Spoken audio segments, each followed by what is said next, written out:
Have you ever been humiliated in a place where you were supposed to be respected? Imagine paying for comfort, dignity, and peace, only to be served disgust, contempt, and something far worse than a ruined meal. What would you do? Stay silent to avoid the scene, or stand up knowing the whole world might be watching? On Flight 9018, one of the world's most powerful CEOs, David Okoro, sat quietly in first class. What happened next would shock everyone. The meal on his tray wasn't just horrifying to look at. It symbolized something darker: disrespect, prejudice, a reminder that power doesn't always protect you from being dehumanized. But when the plane landed, David had a choice: to explode in anger or to expose the truth in a way that would change an entire industry. If it were you humiliated 35,000 feet in the air, what kind of justice would you seek? Stay with us as we unfold a story of calm power, silent dignity, and a reckoning no one saw coming. You'll never look at a first-class seat the same way again. If stories of justice, courage, and human dignity move you, don't forget to like, share, and subscribe so you won't miss what comes next.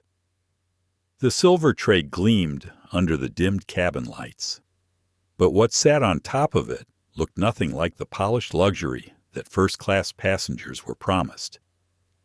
The chicken breast was gray, streaked with a faint green fuzz at its edges. A sour smell floated up, sharp enough to sting the nose. Beside it, a side of wilted greens looked as though they had been sitting out for days, not minutes. And tucked at the corner of the dish, an odd powdery residue clung to the fork. Passengers nearby wrinkled their faces, whispering. Some craned their necks for a better view. But the tray wasn't in front of just anyone. It had been placed before a man who had paid not just with his money, but with his name, his discipline, and his long fight to sit at tables where people who looked like him were rarely welcomed. That man was David Okoro. David adjusted his glasses slowly, his deep brown eyes locking onto the plate. There was no outburst, no sharp word. Instead, he leaned back in his seat, his hands folding gently on his lap. To anyone watching, he looked calm. But behind that stillness was a storm, memories, calculations, and the cold precision of a man who had learned that anger in public was a luxury black men in power could rarely afford. The cabin hummed with the low sound of engines. A flight attendant walked past briskly, offering a polished smile to another passenger. No one stopped. No one apologized. David's lips pressed together, forming a line as thin as a blade. And 12 hours earlier, his day had begun, like so many others' conference calls, last-minute revisions, and the weight of responsibility pressing on his shoulders. His company, Okoro Cyber Systems, was hours away from finalizing a multi-billion-dollar contract in New York. The deal would put his firm at the center of America's digital security backbone. Every government agency, every major airline, every hospital system, it all depended on the infrastructure his engineers had built. And yet, despite the weight of his work, David had paused before leaving his San Francisco home. He had leaned down, pressing a kiss to the forehead of his sleeping daughter, Talia, whispering, "Daddy will be back soon. Remember, you deserve every good thing this world has to offer." It was a ritual, a promise he made to her and to himself. At the airport, the cracks of the day had already begun to show. Random search. The TSA officer had declared. David had been pulled aside, his carry-on pried open, his laptop swabbed as if it were a bomb, his carefully packed EpiPen necessary for his life-threatening allergies was taken out. Protocol, they had said, tucking it into a separate bin, never returning it. He had stood there, jaw tight, watching the line of mostly white business travelers breeze past. His mind replayed the same thought it always did in these moments. You have to stay calm. If you raise your voice, you become the problem.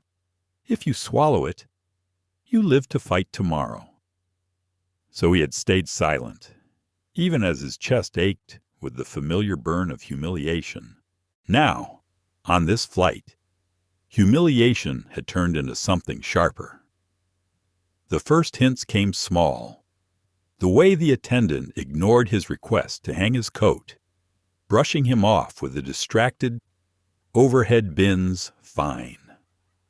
The way champagne glasses flowed freely down the row of white executives across from him, while his own request for sparkling water was met with a sigh and a delay. Tiny cuts, easy to excuse if they stood alone, but together they bled into a pattern too clear to ignore. And now the plate of spoiled food sat in front of him, the insult no longer subtle, no longer hidden. David looked at the tray again, and in that instant, memory slammed against his chest. He was 8 years old again, sitting at a diner in Houston, his small hands gripping a fork while a waitress told his mother, "We don't serve your kind." He was 17, pulled over by police for driving too nice a car for this neighborhood. He was 30, being mistaken for the chauffeur outside a gala where he was actually the keynote speaker. And now, 42, a man who had built one of the most powerful cybersecurity firms in the country still being told, in not-so-subtle language, that he didn't belong. He reached forward, picking up the fork. The powder clinging to it wasn't sugar or spice. His throat tightened, and for a moment he wondered, was this carelessness, or was it something worse? The thought flickered. Am I safe here? A chill ran through him, colder than the air conditioning. He placed the fork back down. His heart drummed slowly, but his face remained calm, unreadable. The years had trained him for this, to master his reactions, to hold back the fire until the time was right. Around him, the cabin continued its quiet buzz.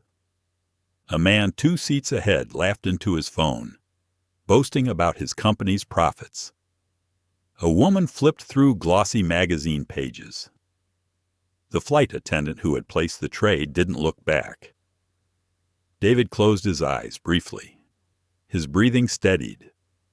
In that pause, he made a decision not to lash out, not to crumble, but to observe, to remember, to record. His left wrist shifted slightly, the smooth black band of his smartwatch catching the light. With a discreet tap, a small icon glowed green. Recording, he whispered under his breath, so quietly that only he could hear it. This time, no one will bury the truth. The plate remained untouched before him. But the story had already begun. It wasn't just about spoiled food. It wasn't about champagne or coats. It was about something larger, a pattern that stretched from childhood to boardrooms, from airports to the skies. David Okoro leaned back in his seat, his eyes fixed on the horizon outside the small window. The city lights below blurred into rivers of gold. Above them stretched the endless dark, a canvas for what was to come. And though no one around him knew it yet, the quiet man in seat 2A was about to set in motion a chain of events that would shake an entire industry. The terminal at San Francisco International pulsed with its usual rhythm announcements echoing across polished floors, hurried footsteps tapping like a restless drumline, rolling suitcases weaving in and out of the crowd. For most travelers, it was just another Thursday. For David Okoro, every detail felt weighted, as though the day had been scripted to test the limits of his patience. He had arrived 3 hours early. That was his rule. Leave no room for errors, not with contracts worth billions waiting on the other side of the country. His driver had dropped him at the curb with a polite, "Good luck, sir." Sir. And David had responded with a small nod, though luck had never been his currency. Discipline, preparation, and an unyielding calm had been his tools, carved out of years of being underestimated. The check-in process had been smooth enough, his first-class boarding pass printed without issue.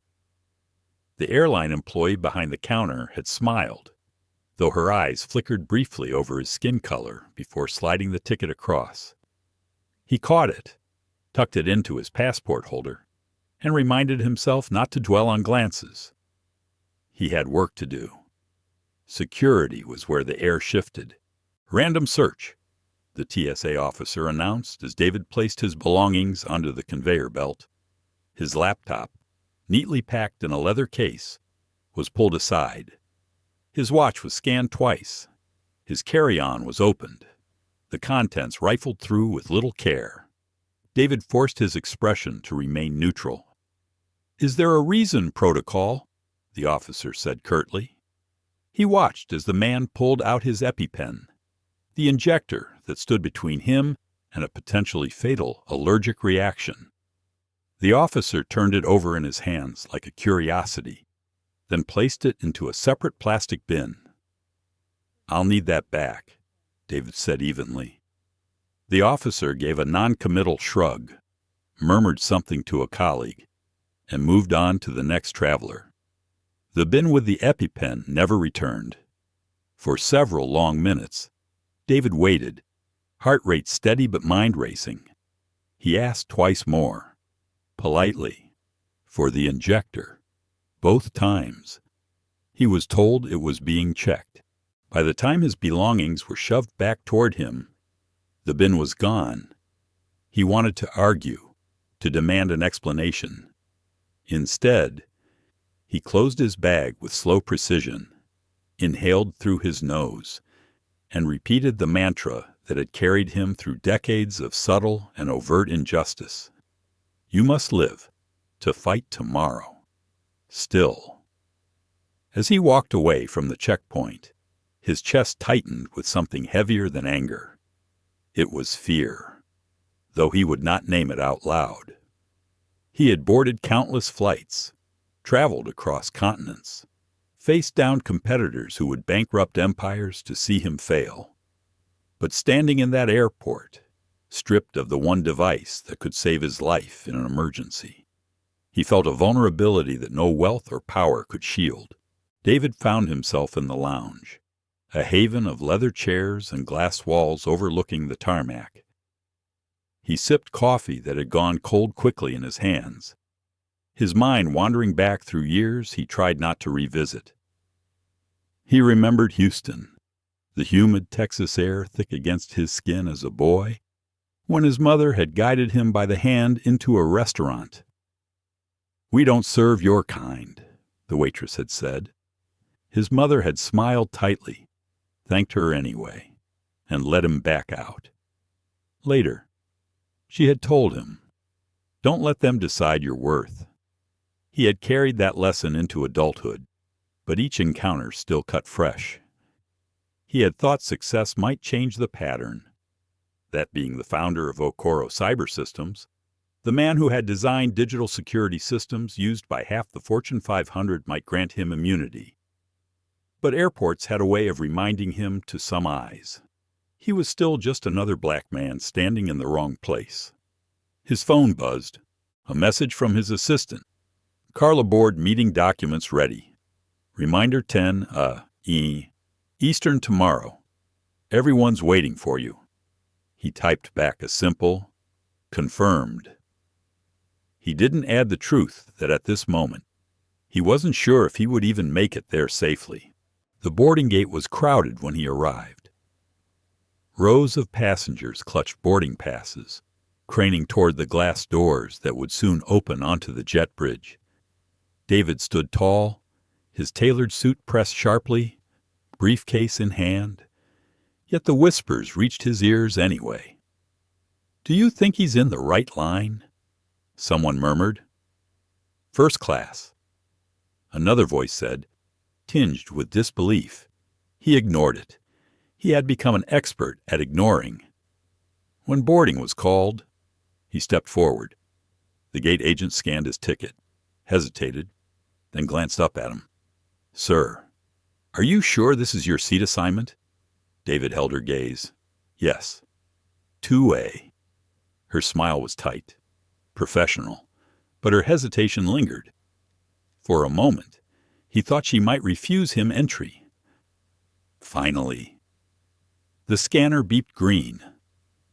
She handed him back his pass with a clipped, "Enjoy your flight." As he walked down the jet bridge, he felt the weight of eyes on his back. Inside the plane, the air smelled faintly of coffee and disinfectant. David moved toward his seat, the spacious leather chair at the front of the cabin. He placed his briefcase carefully at his feet, removed his coat, and looked toward a flight attendant. "Could you hang this for me, please?" he asked politely. The attendant, a tall man with a stiff jaw, barely glanced at him. "Overhead, bin's fine," he said, moving past. David paused, coat still in his hand. Across the aisle, another passenger, an older white man in a golf jacket, handed his coat to a different attendant. She took it with a smile, promising to bring it back pressed. David placed his coat in the overhead bin himself. His movements were steady, but the sting of the slight dug deep. As the cabin filled, glasses of champagne appeared swiftly in the hands of other passengers. When David asked for sparkling water, the attendant sighed, returning nearly 10 minutes later with a half-filled glass. No garnish, no courtesy, just the bare minimum. He thanked the attendant anyway. Old habit, old survival. By the time the doors closed and the engines roared, David's mind was already rehearsing tomorrow's presentation. He ran through the numbers, the charts, the persuasive arguments, but beneath it all, a low hum of unease lingered. He thought again of his missing EpiPen. He thought of the random search, of the stairs at the gate. He wondered, for a fleeting moment, if the day's inconveniences were merely coincidence, or if they were part of something larger. The seatbelt sign flicked off. Passengers adjusted, reclined, began to settle in for the cross-country flight. David opened his laptop, fingers poised to review his notes, when the sound of ice clinking in glasses nearby caught his attention. "Cheers," someone said. Laughter following, David closed his laptop. He leaned back, eyes drifting toward the cabin crew as they moved fluidly from one passenger to the next. His instincts told him the day's trials weren't finished. They were only beginning. The cabin had the quiet elegance that airlines like to advertise in glossy brochures, polished wood panels, soft lighting, champagne bubbling in tall glasses. But for David Okoro, every detail rang hollow. He lowered himself into seat 2A, the prime window seat at the very front of the first-class cabin. The leather was supple, the legroom generous, but the atmosphere already carried a faint chill, as if the air itself had decided he didn't belong. He powered on his laptop, though his eyes drifted often to the crew. Their smiles were practiced, but the warmth never reached their eyes when they glanced his way. David noticed such things. He had spent his life noticing. A businessman across the aisle adjusted his cufflinks, catching David's gaze with an expression halfway between curiosity and disdain. David inclined his head politely. The man looked away without acknowledgement. The engines rumbled beneath them, a vibration that traveled up through the floor. Flight attendants moved briskly down the aisle, pouring wine and setting down trays of warm nuts. David waited. Minutes passed. No one approached his seat. When at last a young woman, her badge read Naomi Vega, intern, stepped toward him. David saw relief flicker across her face. She set down a small dish with careful hands. "Apologies for the delay, sir," she said softly. David gave her a smile, brief but genuine. "Thank you. Naomi?" Her eyes widened slightly. Most passengers didn't bother to read a name badge, much less use it. She nodded quickly before moving on, but David caught the subtle tension in her shoulders. It told him she was new, perhaps too new to be comfortable pushing back against the culture that surrounded her. As the plane climbed, the lead flight attendant, a woman named Karen, with clipped speech and perfectly painted nails, made her round. She stopped at each seat, exchanging easy banter with some, leaning close to refill glasses, laughing at the dull jokes of men in tailored suits. When she reached David, her tone shifted. "Mr. Okoro, was it?" She glanced at his ticket as though to remind herself. "Any special request tonight?" Her voice carried a stiffness, as if politeness itself cost her extra effort. David kept his own tone calm. "Just sparkling water, please. And when the meal service begins, I'll take the chicken option." Karen scribbled a note, then offered the kind of smile that wasn't a smile at all. "Of course." She moved on without another word. David reclined slightly, trying to ease his shoulders. The silence of the cabin pressed against him. He wanted to review tomorrow's talking points, the cybersecurity proposal, the key language in the contract, the risks if the deal slipped into rival hands. Yet focus eluded him. Every interaction from the moment he entered the airport had etched itself into his mind.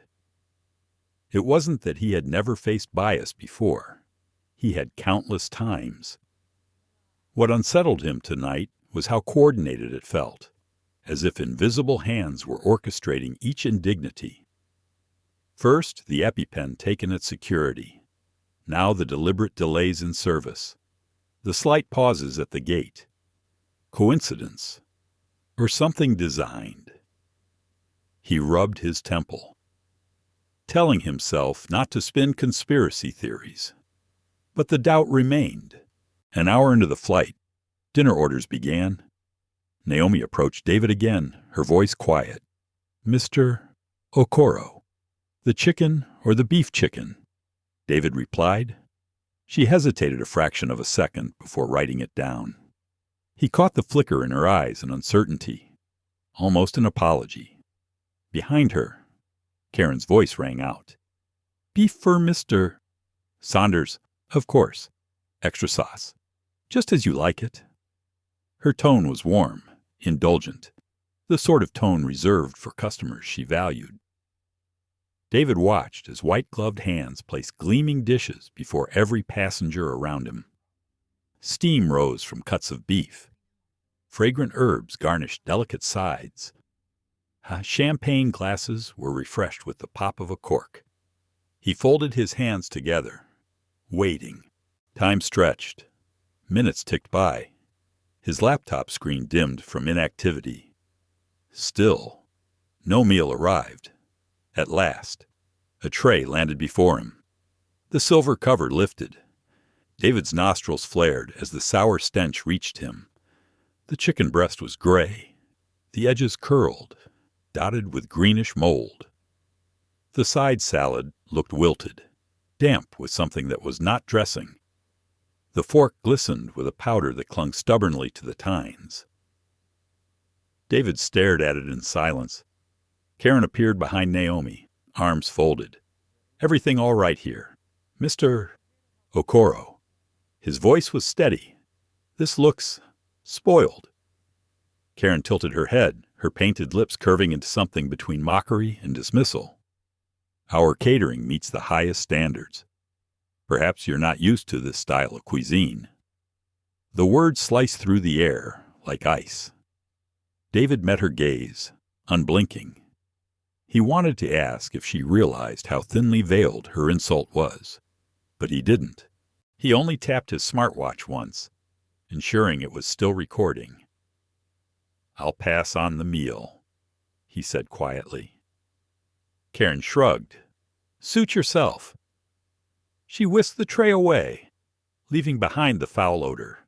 The cabin dimmed for the overnight flight. Passengers reclined, adjusting blankets. Soft music played overhead.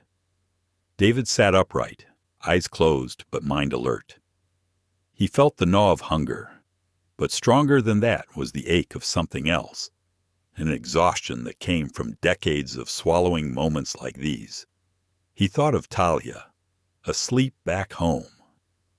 What would he tell her if she asked about this trip? Would he describe the humiliation, the constant reminders that no amount of money or power could insulate him from prejudice? Or would he smile and say only that he had gone to work? And that was that. The questions weighed heavy, heavier than the jet that cut through clouds above America's sleeping cities. A sudden crash jolted him. A flight attendant had dropped a glass nearby. The sound startled half the cabin awake.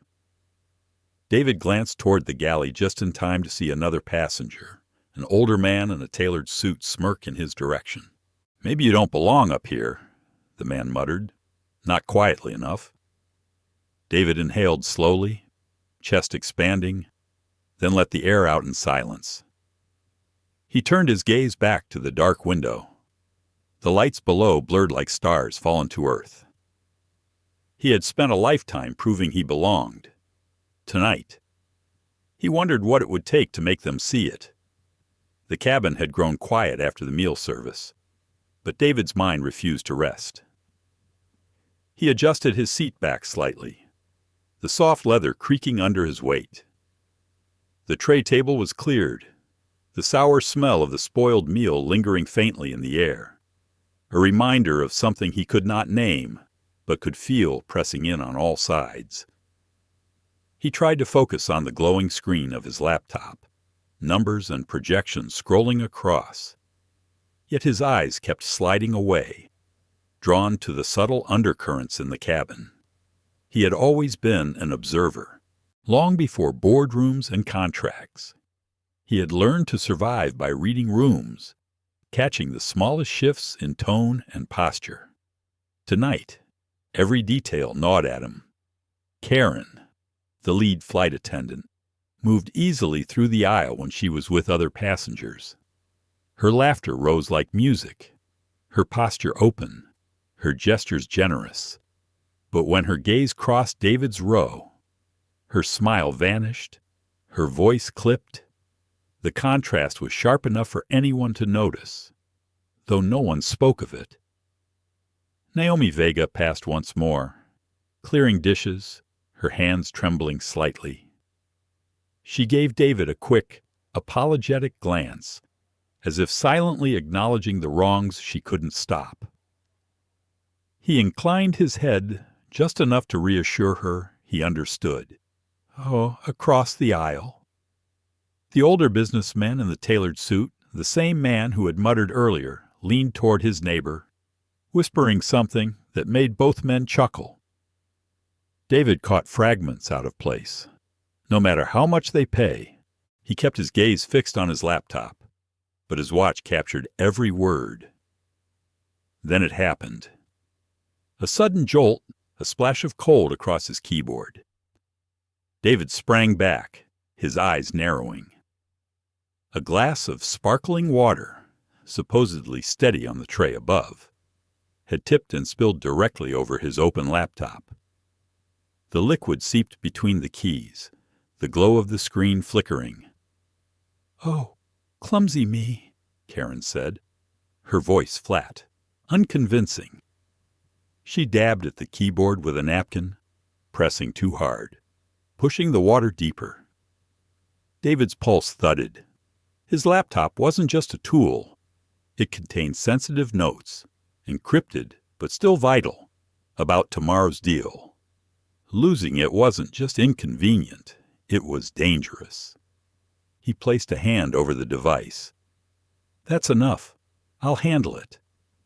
Karen lifted her brows, an innocent tilt of her head. "Of course, sir. Just trying to help."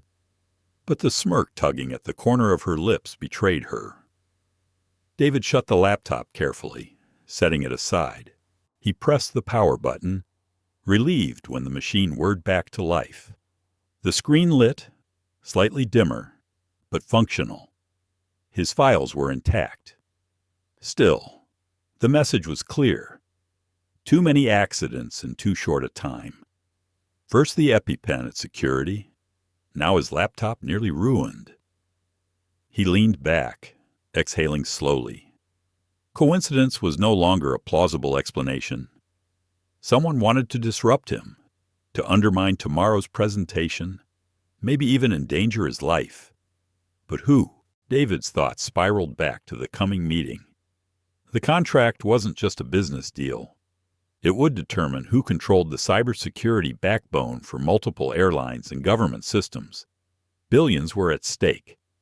Competitors had every reason to want him silenced or at least weakened.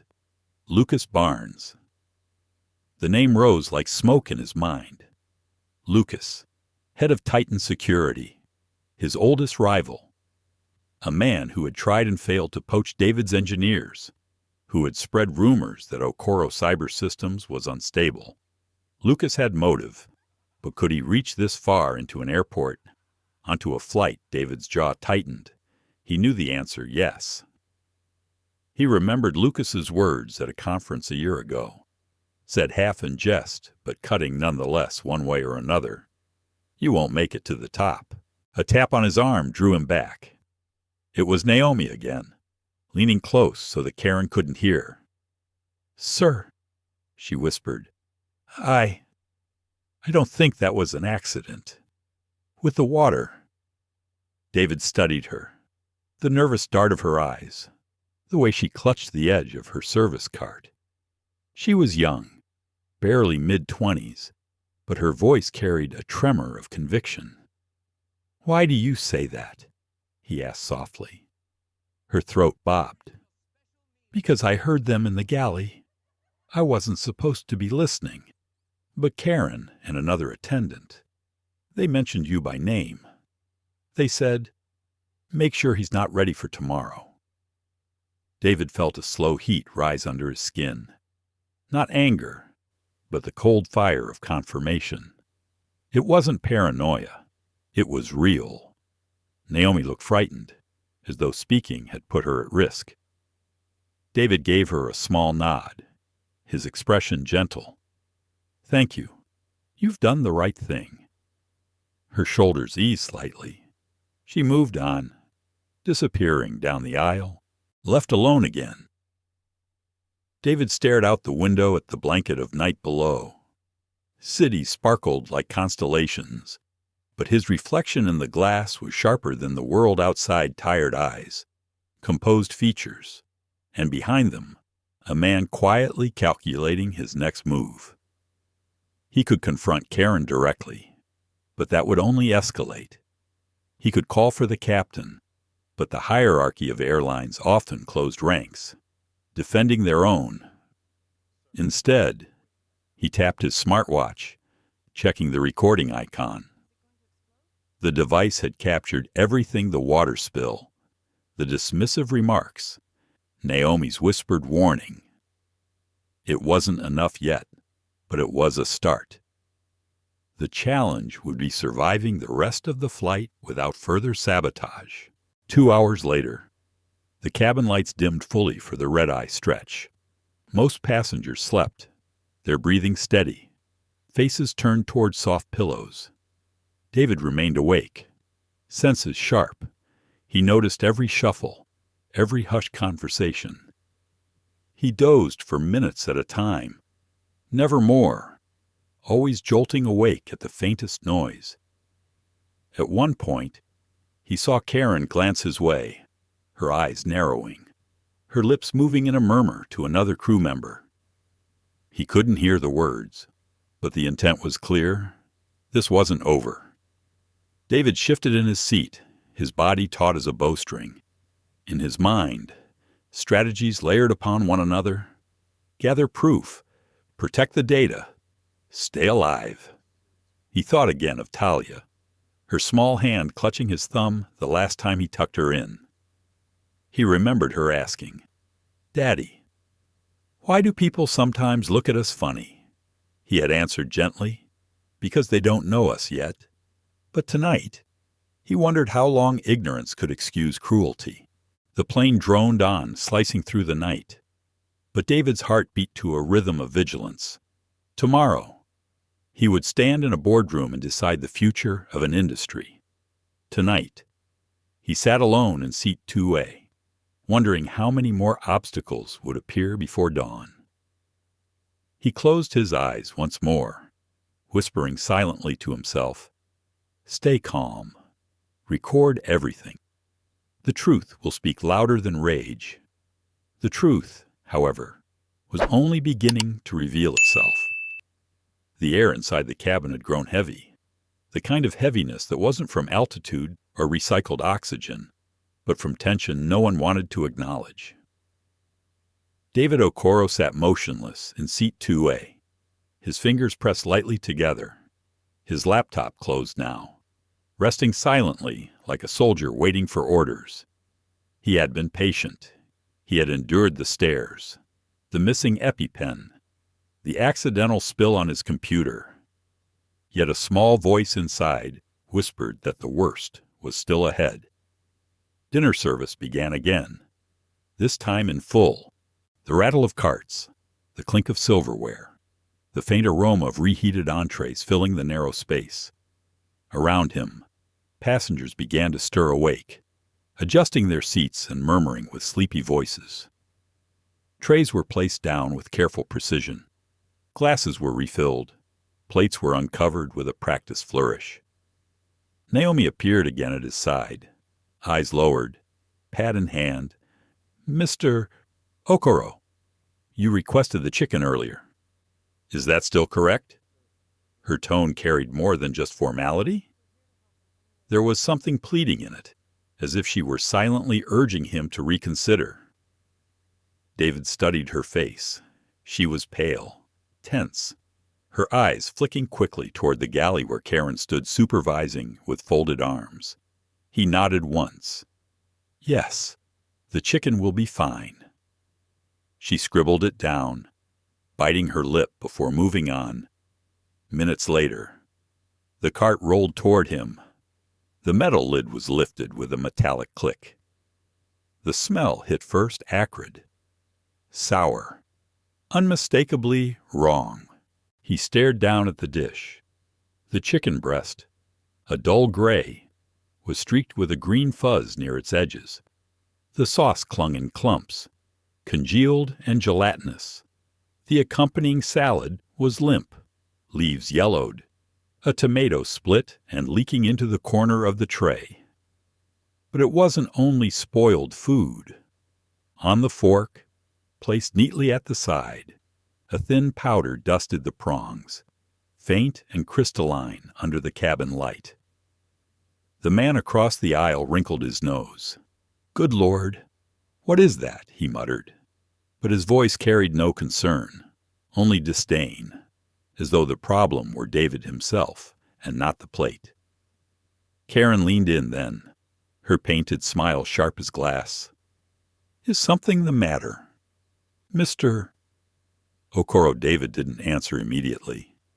His face betrayed nothing, though his chest tightened at the realization. If he hadn't noticed the residue, if he had been less cautious, less observant, the story might have ended differently.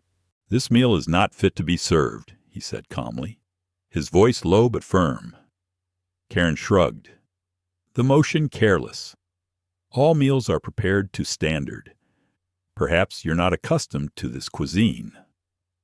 The words landed heavy, not even veiled this time, just an insult dressed in the thin fabric of false civility. Naomi hovered nearby, frozen. Her lips parted as if to speak, but she pressed them shut, her eyes darting between David and Karen. David pushed the tray back gently. "I won't be eating this." Karen's smile widened, though it was anything but friendly. "Suit yourself." She whisked the tray away. leaving only the bitter stench in its wake. The murmurs in the cabin quieted quickly. A few passengers exchanged glances, but no one spoke. It was easier, as always, to pretend nothing had happened. David folded his hands, leaning back in his seat, his heart beat steady, his breathing controlled. But inside a storm raged. Was this negligence? Or was it deliberate? The missing EpiPen, the laptop spill, now a spoiled meal tainted with something unknown. Too much for chance, too orchestrated. He let the thought settle like a stone in his chest. They want me weakened. They want me humiliated, sick, or worse, unable to walk into that boardroom tomorrow. His throat burned suddenly, a sharp tightness spreading. Panic flickered for the briefest second. Had even inhaling the fumes been enough? He reached for water, his hand steady despite the alarm rising in him. The glass was empty. No one had refilled it. He motioned, catching Naomi's eye. She rushed over, setting a fresh glass before him with trembling hands. "Are you all right?" she whispered, her voice just above a breath. David took a sip, the cool liquid easing the heat in his throat. He nodded faintly, forcing a small smile. "I will be." But Naomi wasn't convinced. She leaned in slightly, so close he could feel the urgency in her voice. "Sir, please, don't eat anything else they give you. I don't think it's safe." Her eyes glistened with sincerity, and for a moment David saw not just a young flight attendant, but someone who recognized injustice and couldn't look away.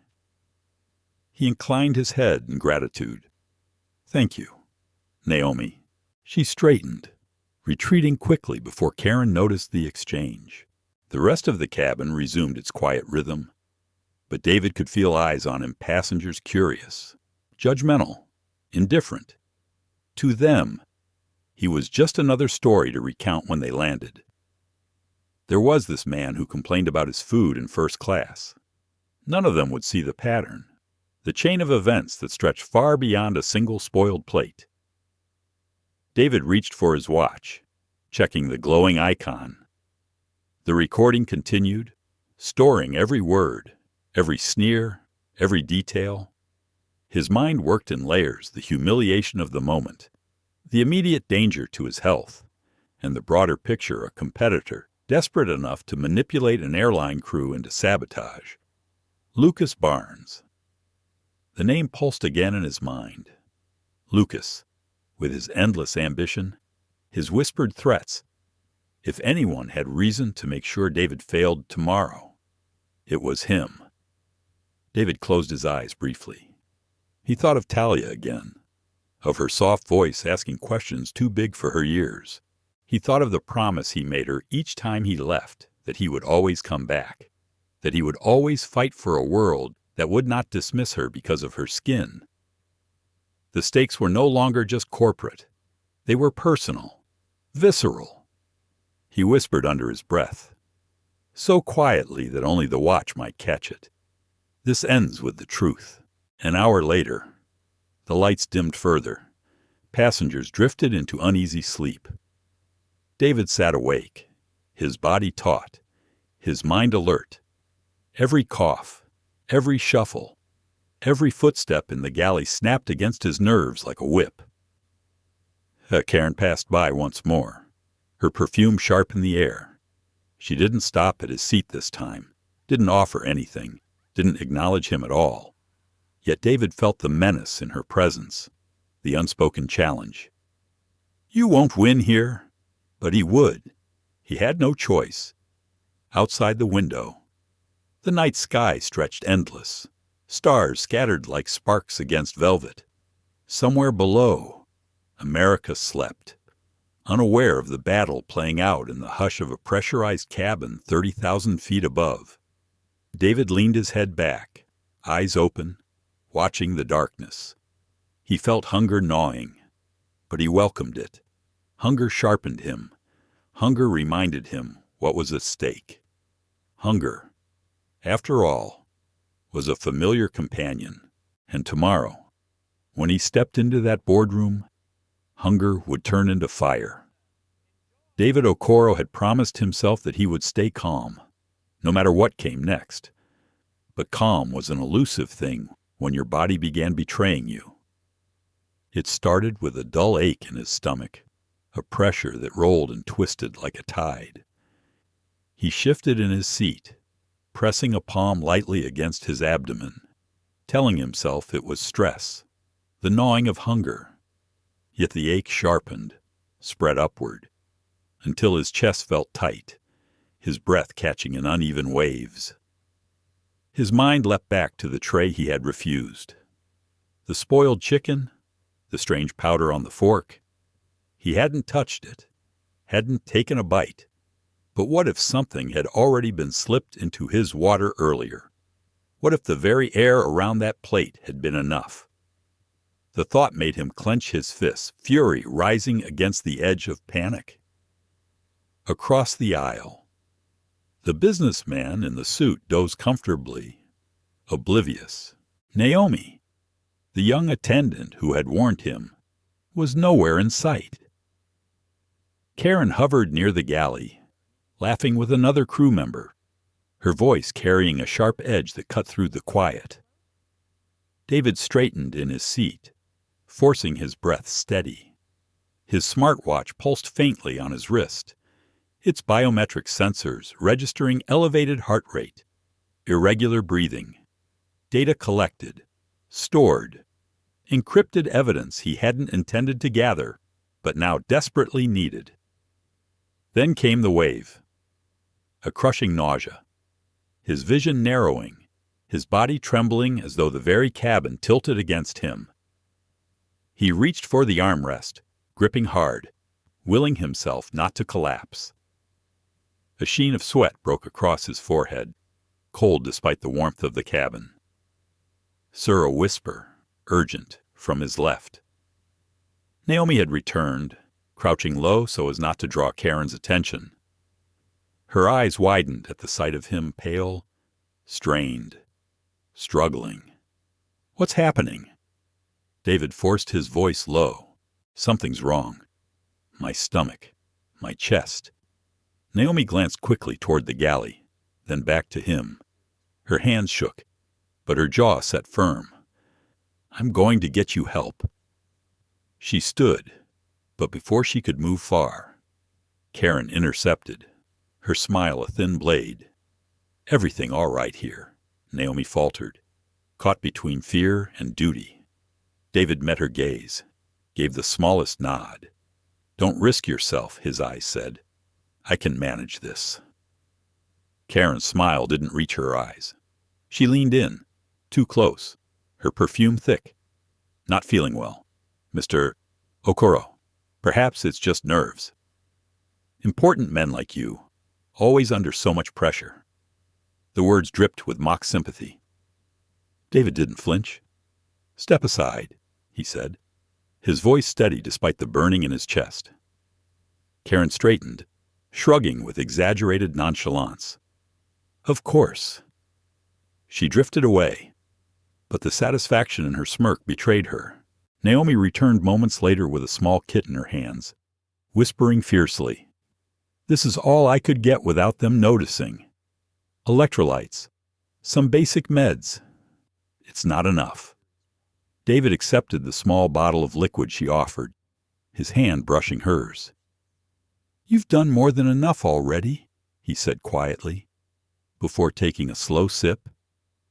The coolness soothed his throat, even if only briefly, but his body continued to rebel. The ache sharpened into stabbing pains, his breath shallow. He leaned forward, elbows braced on his knees, forcing himself not to collapse. Memories surged, unbidden, long nights building his company from scratch. Every insult endured, every barrier broken. He had faced storms fiercer than this, men more ruthless than Karen or her unseen masters. He would not falter now. Naomi stayed by his side, pretending to adjust his tray table, whispering urgently, "We'll be in New York soon. Hold on. Please." David gave her a faint smile. "I will." Yet deep inside, doubt gnawed. His body was failing, and the night felt endless. Hours blurred, broken by shallow dozes and sharp jolts awake. Each time, Naomi returned, quietly checking on him, slipping water or a cool cloth. Each time, Karen passed by with narrowed eyes, her contempt palpable. Other passengers looked on in silence, too comfortable in their own cocoons to interfere. Then came the worst moment. David shifted too quickly. His vision exploded with white light, and his body sagged forward. Naomi caught him just before he slumped to the floor, her voice sharp with fear. "Sir, stay with me." Her cry drew attention. A murmur swept through the cabin. Karen arrived, her tone sharp. "What's happening here?" Naomi snapped back, louder than before. "He's in distress. We need medical assistance now." For the first time, passengers stirred. A woman down the row lifted her hand. "I'm a nurse. Let me through." She pushed past Karen, kneeling beside David, checking his pulse, her expression grave. "He's dehydrated, tachycardic. He needs real care when we land." Karen hesitated, her authority shaken. "We can't. The nurse cut her off. We can. And we will. If he goes into full arrest, it's on you." The murmur grew louder. Other passengers watching, recording. Phones glowed faintly in the dim cabin, capturing everything. Karen's smirk faltered at last. She turned sharply, retreating to the galley. Naomi bent low beside David, her voice trembling but fierce. "You see, people are watching now. They can't hide this anymore." David forced his eyes open, meeting hers. His chest burned, his stomach churned, but his voice came steady, if faint. "Good. Let the world see." He leaned back again, closing his eyes, focusing on each breath, each second, each beat of his heart. He thought of Talia, of her laughter echoing in their living room, of her drawings taped to his office wall. He thought of tomorrow, the boardroom, the fight yet to come. He could not let it end here. The nurse stayed near, monitoring him, whispering reassurances. Naomi hovered too, her presence a quiet shield against the hostility that lingered in the cabin's corners. The hours dragged, but slowly, steadily. His breathing evened, the stabbing pains easing to a dull ache. Exhaustion draped over him. But the worst had passed. When dawn's first light spilled across the horizon outside his window, painting the sky in pale gold, David opened his eyes fully. He was weaker, shaken, but alive. He had endured, and survival, he knew, was its own declaration. As the captain announced their descent into New York, David sat taller in his seat. The ordeal wasn't over, in truth. It was only beginning. But his resolve was iron now. Whatever awaited on the ground, apologies, denials, confrontation, he was ready. He whispered once more, to himself, to the silent sky outside, to the recording still pulsing on his wrist. "This ends with the truth." And this time, the truth was undeniable. The wheels touched down with a heavy thud that rippled through the cabin, jolting passengers awake. New York lay just beyond the gray morning clouds, but for David Okoro, the landing meant more than arriving at a destination. It meant stepping from the shadow of a night filled with sabotage into the full glare of accountability. He straightened in his seat, his body weak but his spirit steady. His smartwatch vibrated faintly, signaling that the recording had automatically saved to the secure servers of Okoro cyber systems. Evidence, truth, preserved. Naomi hovered near, her hands clasped tightly before her apron. She leaned close enough for only him to hear. "Officials will be boarding. I don't know what Karen told the captain, but—" Her voice faltered. "I'm scared for you." David gave her a small, calm smile. "You've done more than anyone here to help me. Don't be afraid. The truth has weight. It will protect us both." The seatbelt sign pinged off, and passengers rose, pulling down bags, stretching stiff limbs. But tension thickened in the air. Everyone had seen pieces of the night's drama. Everyone had whispered, recorded, wondered, and now everyone seemed to wait for what would happen next. The forward door hissed open, and 2 uniformed security officers stepped inside, followed by a tall man in a sharp navy suit with an airline insignia pinned neatly to his lapel. His presence drew immediate attention. His eyes swept the cabin with practiced authority. "Ladies and gentlemen," the man said, his voice calm yet carrying an edge of command, "please remain seated for a few moments. We need to address a situation before disembarkation." Karen appeared from the galley, her chin high, her smile too confident.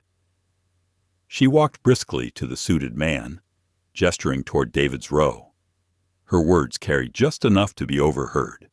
"That's him. Caused disruption all night. He refused orders. Threatened crew. He endangered this flight."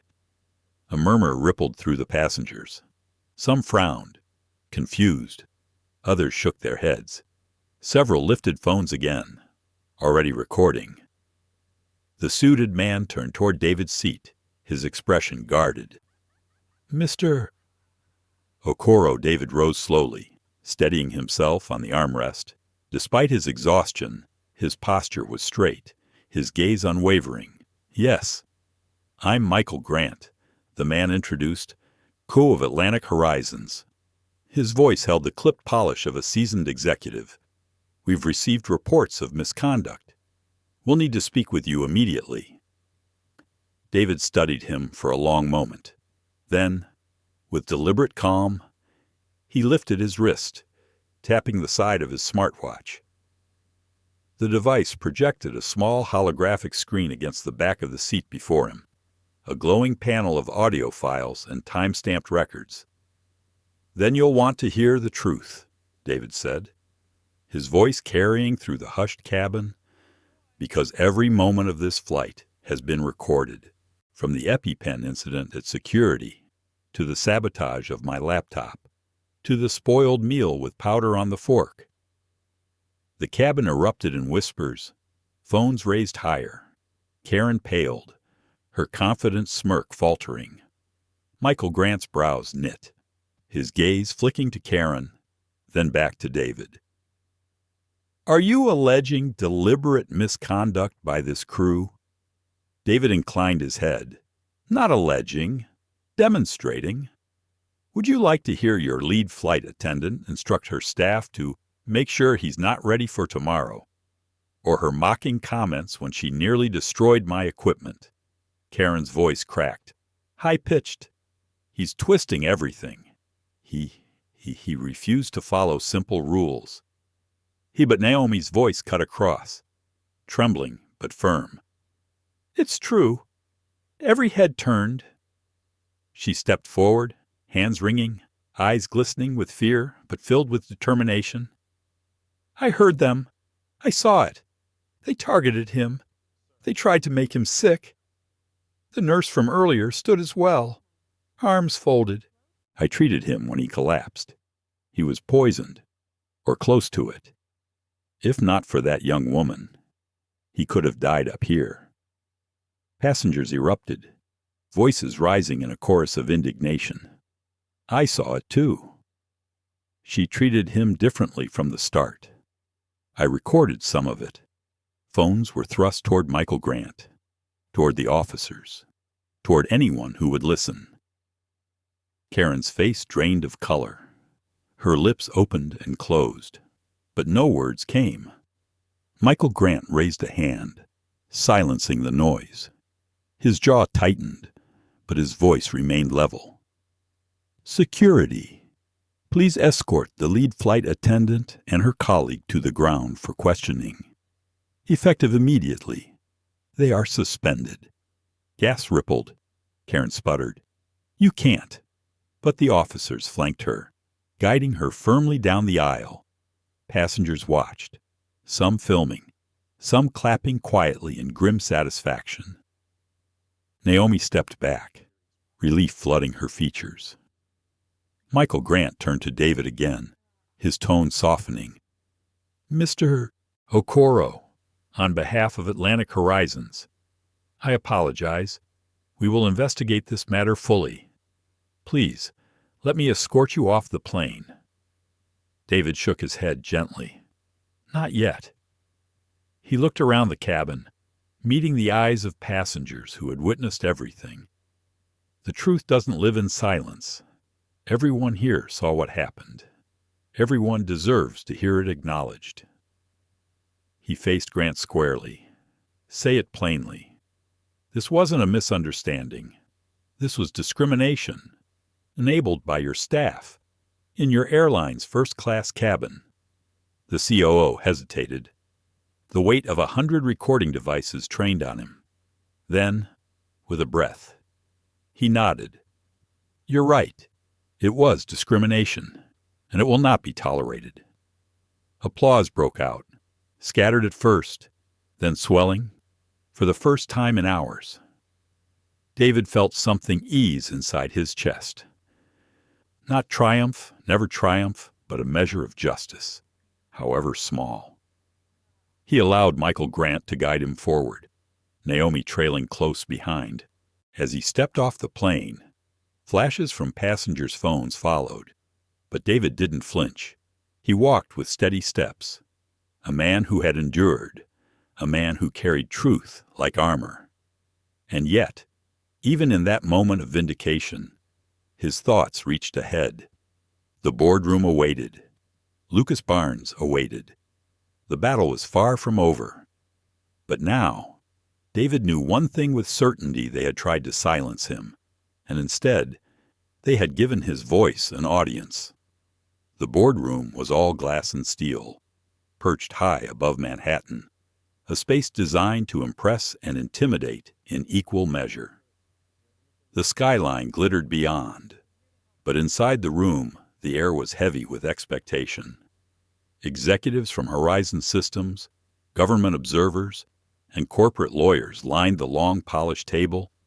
They shuffled papers, cleared throats, avoided one another's eyes. Everyone knew the stakes. This was not just another contract, but the backbone of national cybersecurity for air travel. Whoever secured the deal would wield extraordinary influence for decades. David Okoro entered without flourish. He wore a simple dark suit, his expression composed, though faint shadows lingered beneath his eyes from the ordeal of the night.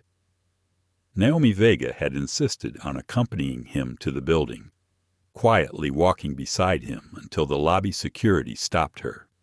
Before parting, she pressed his hand and whispered, "You're not alone." That memory lingered as he stepped into the lion's den. Across the table, Lucas Barnes sat already poised, his salt and pepper hair slicked back, his tie knotted with aggressive precision. His smile widened as David approached, but there was no warmth in it, only the gleam of a predator waiting for the strike. "Well, if it isn't the man of the hour," Lucas drawled, his voice carrying to the corners of the room. "Quite the spectacle you caused on your flight. Viral already, I hear. Not exactly the kind of attention investors like. Is it?" A few chuckles rippled nervously from the sidelines, but most eyes flicked quickly back to David, gauging his reaction. David placed his briefcase gently on the table, his movements deliberate. He opened it, withdrawing not only the contract notes but also a slim tablet that he placed flat before him. "Attention isn't the same as truth," he said evenly, and truth has a way of surviving turbulence. Lucas' smirk faltered, just slightly, before returning, "We'll see." The meeting began. Proposals were laid out: numbers, guarantees, strategies. Lucas spoke first, his voice smooth, practiced, his slides flashing across the screens with polished graphics. Titan Security promised efficiency, speed, savings. He leaned into rhetoric about stability, about tradition, about not risking everything on an untested path. His words were coated with innuendo, implying without saying that David's company, though innovative, lacked the pedigree for something so critical. When his turn came, David rose slowly, his gaze sweeping the table. He didn't need flashy slides or rehearsed lines. He spoke in a voice calm but resonant, carrying conviction born of survival. My company, Okoro Cyber Systems, doesn't just promise numbers. We promise resilience, because resilience is built by people who have lived it.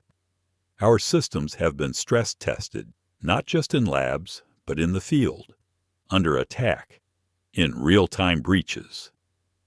And while some competitors speak of tradition, we speak of tomorrow because the threats of tomorrow don't care about yesterday's legacy. He tapped his tablet. The holographic display projected graphs, breach responses, recovery timelines. But then, with another swipe, a different file appeared: audio clips. The room shifted uneasily. The first recording played Karen's voice, cold and unmistakable. Make sure he's not ready for tomorrow. Gasps broke out around the table. The second clip followed laughter in the galley, the spill of water, Karen's dismissive remark, "Perhaps you're not accustomed to this cuisine." David let the words hang in the silence that followed. He didn't need to explain. The executives knew what they were hearing. Lucas Barnes shifted in his seat, his jaw tightening.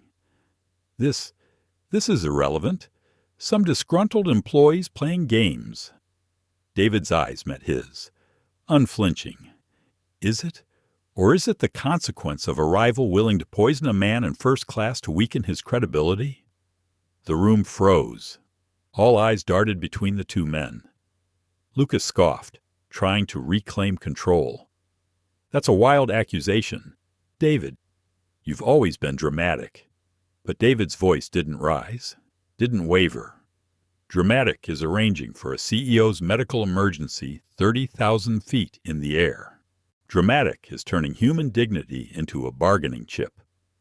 What I bring here isn't drama, it's proof. And if this board wants to attach its future to a company that plays dirty rather than one that builds trust, then they must decide if saving a few dollars is worth losing their soul. The silence was thunderous. A government observer at the far end finally spoke, his tone measured but grave. "Mr. Barnes, these allegations are serious. If there is even a shadow of evidence linking Titan Security to Sabotage, your bid may be disqualified pending investigation." Lucas's face reddened, his composure cracking for the first time. "You can't prove anything." David leaned forward, his voice soft but cutting. "I don't have to. The recordings, the witnesses, the viral coverage, they will prove it for me. And while you fight the fallout, we'll be building the systems that keep planes in the air and passengers safe." Murmurs swelled. Some nodded. Others scribbled notes furiously. The tide was shifting. Lucas slammed his folder shut, glaring across the table. "This isn't over." David met his gaze with calm steel. "It never is. But truth doesn't fear endurance."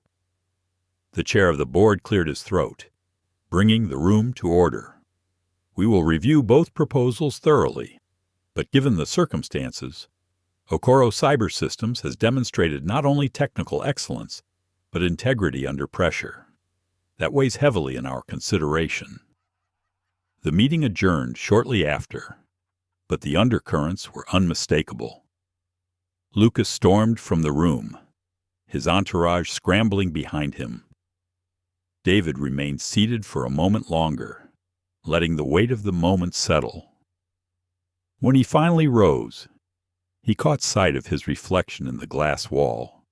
Tired, worn, but unbroken. He thought of Talia, of Naomi, of every silent witness who had carried a piece of the night's burden. This battle wasn't about contracts alone. It was about proving that dignity, once denied, could become the very foundation of power. As he stepped out into the corridor, phone cameras already waiting, David allowed himself one deep breath. The truth was out now. The rest would follow. The morning after the boardroom meeting, the city itself seemed to hum with the noise of David Okoro's name. Every news ticker, every scrolling headline across Times Square screens, every podcast, every trending hashtag carried fragments of what had happened 30,000 feet in the air. CEO poisoned mid-flight. Airline faces scandal. Truth in turbulence. David Okoro's calm confrontation. David had not left his hotel suite since stepping out of Horizon Tower. The press had followed him into the lobby, their voices overlapping in a frenzy of questions. He hadn't answered, not because he was hiding, but because he knew the moment demanded silence more than sound. Silence would let the truth breathe. Now, in the quiet of the suite, he sat by the window, watching the Hudson River catch the morning light. His phone buzzed relentlessly on the table calls from investors, messages from employees, emails from people he had never met who felt, somehow, that his fight was theirs, too. Carla, his assistant, appeared with a tablet in hand. Her face was weary, but lit with pride. "You should see this," she said, setting the device before him. David leaned forward. The screen displayed feeds from across the country, interviews with passengers from the flight, videos taken on phones, the nurse who had treated him on camera describing what she had seen, and in the middle of it all, Naomi Vega, her voice trembling but resolute. "I was scared," she admitted to the reporter, her hands clasped in her lap. "But I couldn't stay silent. Mr.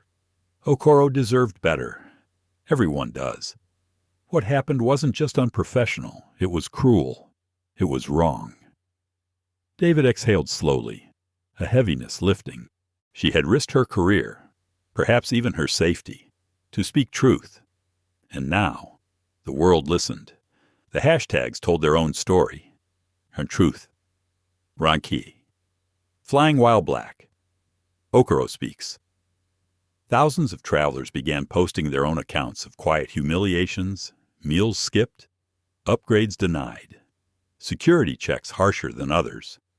A wave of solidarity swept across the digital landscape. Not just sympathy for one man, but a collective voice shouting, "We've seen this. We've lived this. Enough." Carla scrolled further. Airline stocks are dropping. Michael Grant issued a public statement at dawn.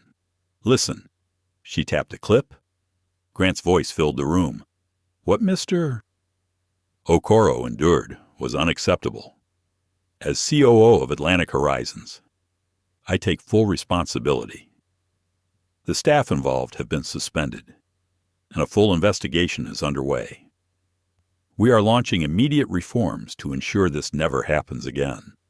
No passenger should fear mistreatment because of who they are. Carla glanced at David. "It's a strong statement." David nodded, though his gaze remained fixed on the skyline. "Words are easy. We'll see what actions follow."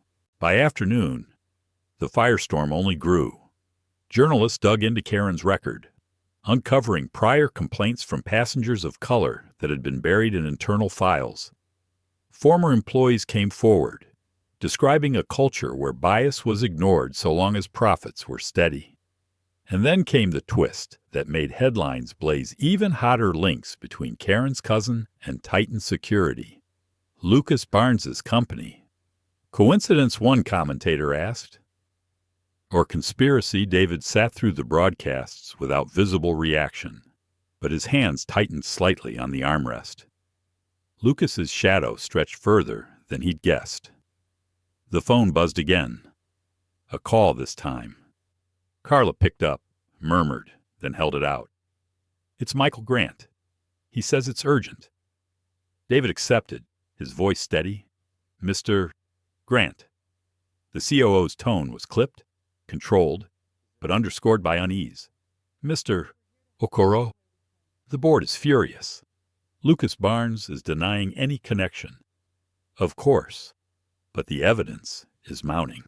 I want you to know, I've called for an emergency session.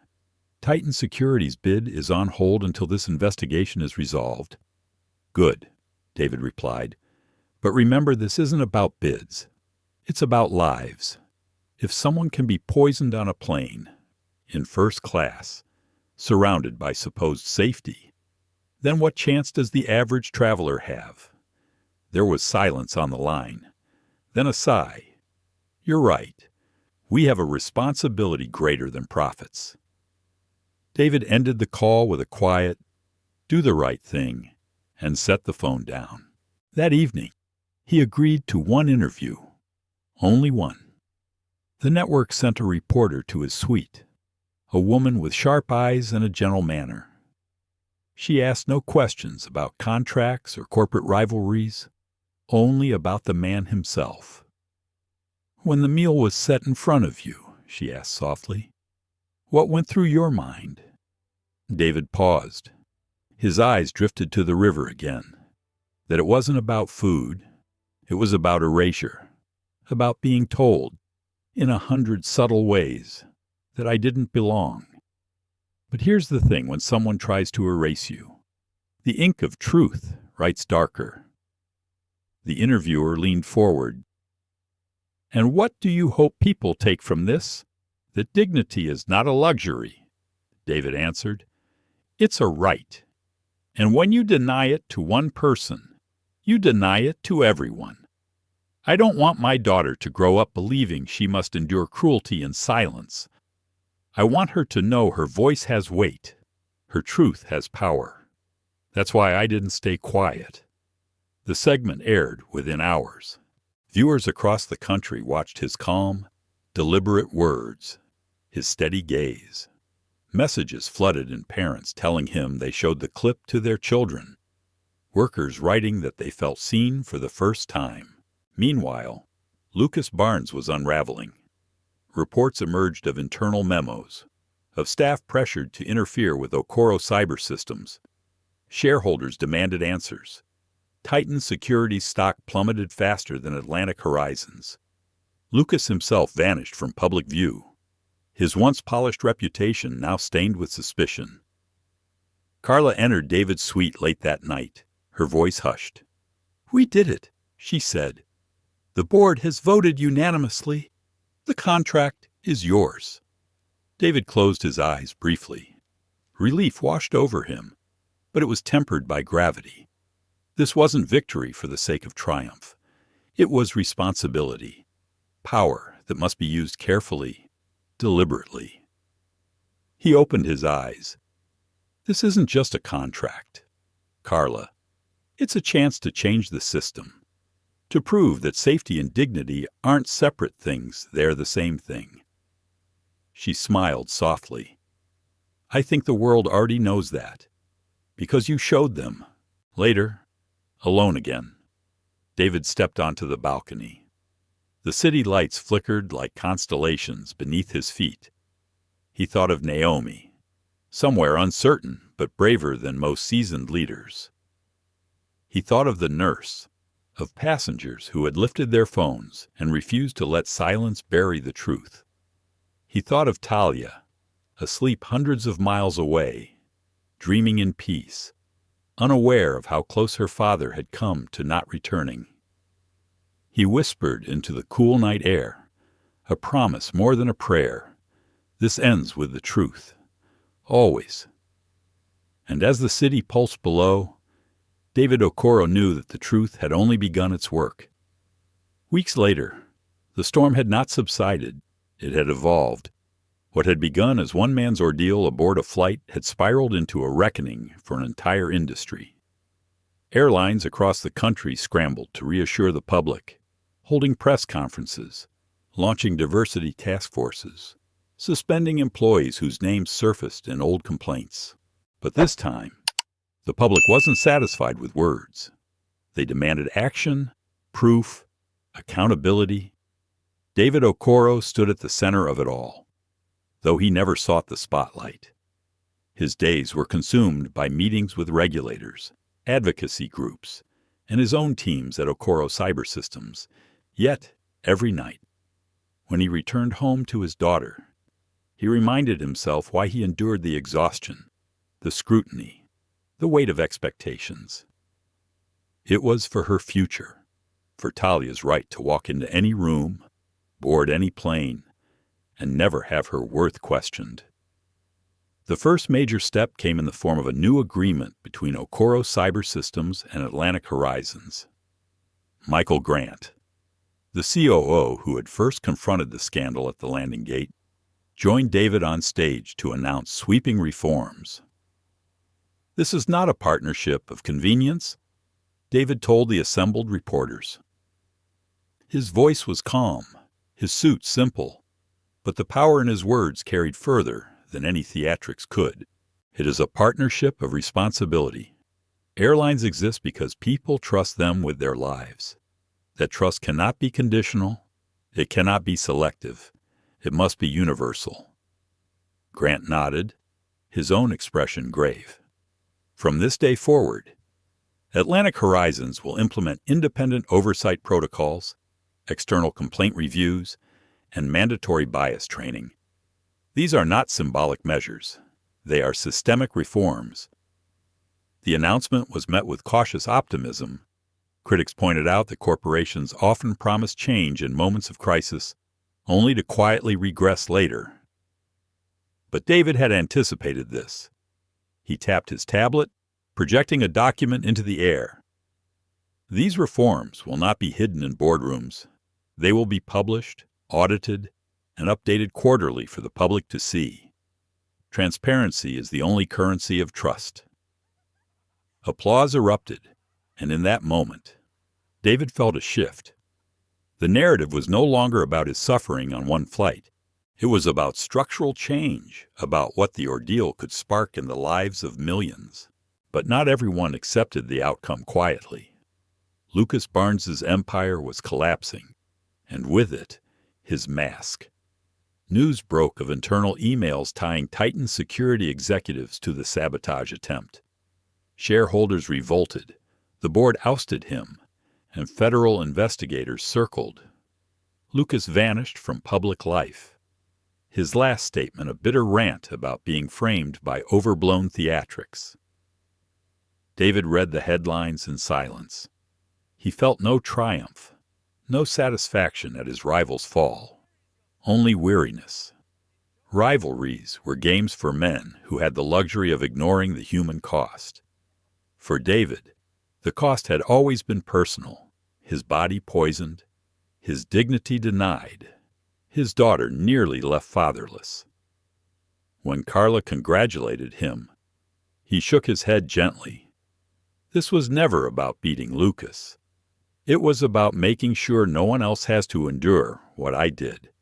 The reforms spread faster than even he had expected. Other airlines, under pressure from passengers and investors, adopted similar measures. A coalition of CEOs formed a Passenger Dignity Council, with David at its head. Their mission was simple: to make sure that what happened on that flight was not swept under the rug of history, but used as a blueprint for lasting justice. At the council's first meeting, David spoke quietly to a room filled with executives. "If we pretend this was an isolated incident, we will fail. Racism and bias are not glitches, they are systemic. The question is not whether they exist, but whether we will confront them or continue to profit from silence. The room fell into uneasy stillness, but no one could deny his words. The recordings, the testimony, the images of him nearly collapsing in his seat had become impossible to ignore. Amid the whirlwind, Naomi Vega's life changed too. She had been suspended briefly after speaking out, but when her story went public, the airline reinstated her with an apology. Reporters sought her out, but she remained humble. When asked why she risked everything for a stranger, her answer was simple: because silence helps the wrong side. David met her again weeks later in a small cafe near headquarters. She wore civilian clothes now, her uniform retired, her eyes brighter but still carrying traces of the fear she had known. "You saved my life," David told her plainly. Naomi shook her head. "No, you saved mine. Watching you stand so calm, even when they tried to break you, it showed me I didn't have to be afraid forever." They spoke for hours, not of corporations or contracts, but of small truths, her dreams of becoming a lawyer, his memories of building his company from nothing, their shared belief that dignity must never be negotiable. When they parted, David pressed a business card into her hand. "If you ever need a place to start, come find me. Okoro Cyber Systems needs people like you, people who tell the truth even when it costs them." Naomi's smile trembled, but it was real. The months rolled on, and slowly, the noise dimmed. The world moved to other headlines, other crises, yet the changes endured. Reports were published, new systems were installed, complaints once buried were addressed. And though David knew the work was far from finished, he also knew something fundamental had shifted. One evening, he returned home late, the city quiet beyond his apartment windows. Talia waited with a drawing in her hands, crayon strokes bright and bold. She held it up proudly. It showed a stick figure of him standing tall, arms wide, with the words, "My dad tells the truth," scrawled across the top. David knelt, pulling her into his arms, the weight of the world easing for a moment. "You're why I do it," he whispered into her hair. "Always you." She giggled, too young to understand the depth of his words, but old enough to feel the love in them. And in that simple moment, David realized something profound. Victory was not in contracts won or rivals defeated. Victory was in the hope his daughter carried, in the courage Naomi discovered, in the reforms that might protect passengers he would never meet. The night of the poisoned meal, the laughter, the humiliation, it would never vanish. But it had been transformed into proof, into action, into change. As he tucked Talia into bed, David looked out at the city lights and whispered his vow one final time. "This ends with the truth." And for the first time, he believed the truth was strong enough to endure long after him. The hearing chamber on Capitol Hill buzzed with the low murmur of anticipation. Cameras lined the back wall. Reporters jostled for position, and aides whispered hurried notes to their representatives. On the panel, the name card in front of the witness table read simply, "David Okoro, CEO, Okoro Cyber Systems." David sat with his hands folded, posture calm but steady.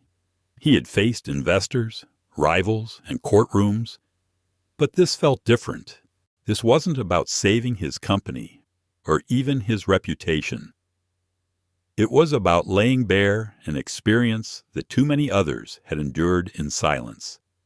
Behind him, Talia sat quietly next to Carla, her small legs swinging above the floor, eyes wide as she took in the cavernous room. When the chairman gavelled the session to order, the murmurs died away. "Mr. Okoro, thank you for joining us today." You may proceed with your statement." David took a slow breath. His voice, when it came, was low and deliberate. "Senators, representatives, members of the public, I am not here today as a CEO. I am here as a father, as a passenger, and as a citizen who believes trust is not a privilege, it is a right." He paused, letting the words settle. "On a flight I boarded earlier this year, I was denied the dignity promised to every paying customer. I was served spoiled food, denied basic courtesy, and treated as if my presence was an inconvenience. When I suffered a severe allergic reaction, my pleas for help were mocked, my condition dismissed, until one brave flight attendant intervened." Gas rippled through the room. Cameras clicked rapidly. David continued, his voice unwavering. "What happened to me was not an isolated incident. It was the culmination of a system that permits prejudice to hide behind policy.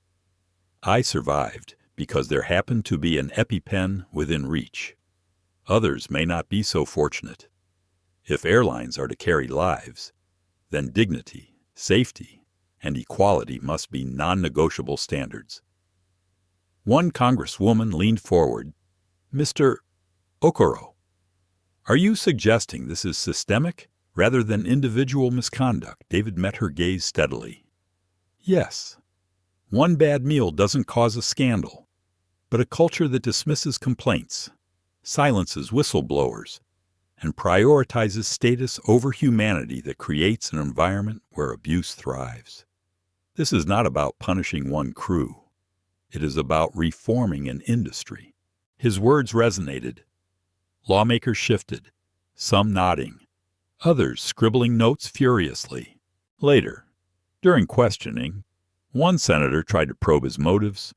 "Mr. Okoro, with all due respect, you're a wealthy executive. Why not settle privately? Why bring this here?" David leaned slightly forward, his tone soft but sharp. "Because justice that is private is not justice at all. If I settle, I protect myself. If I speak here, I protect millions who cannot walk into this chamber. My wealth does not shield me from bias, but it gives me the means to fight it, and I intend to use it." The room fell silent. Even the senator who had asked the question lowered his eyes. Behind the witness table, Naomi Vega sat among a row of invited guests. When her turn to testify came, her hand shook as she adjusted the microphone, but when she began to speak, her voice carried with surprising clarity. "I was a trainee, barely 2 months into the job. When I saw Mr. Okoro struggling, I froze at first. I was scared that if I spoke, I'd lose everything. But then I thought about what silence meant. Silence meant complicity, so I chose to act. And for that, I was punished, suspended, called disloyal. If we want safer skies, then protecting whistleblowers like me is not optional. It's essential." Her testimony drew applause from the gallery, a rare breach of decorum that the chairman allowed to pass. David watched her with quiet pride. She had found her voice, and it rang true. As the hours wore on, expert witnesses, civil rights leaders, and even passengers who had filed long-ignored complaints gave their accounts. A picture emerged: racism disguised as security protocol. Women denied upgrades while men with less seniority breezed through. Passengers of color more frequently flagged for random searches. David listened intently, every story etching deeper into his resolve. His ordeal had been harrowing, but it was only one thread in a vast, tangled web. When the chairman finally adjourned, promising legislative proposals in the coming months, the chamber erupted with chatter. Reporters swarmed the exits, but David slipped quietly into a side hall with Talia. "Daddy," she whispered, clutching his hand. Why were they all listening so hard? He crouched down to her level, his eyes soft. "Because sometimes Talia, the truth is quiet for too long. And when it's finally spoken, people realize they've been waiting to hear it all along. She nodded, as if storing the lesson somewhere deep inside. The following morning, the front pages across the nation carried his image, some showing him seated at the witness table, others capturing the moment he embraced Naomi after her testimony. The headlines varied, but the theme was the same: airline reckoning. From scandal to reform, Okoro demands dignity. Carla entered his office that day with a thick folder.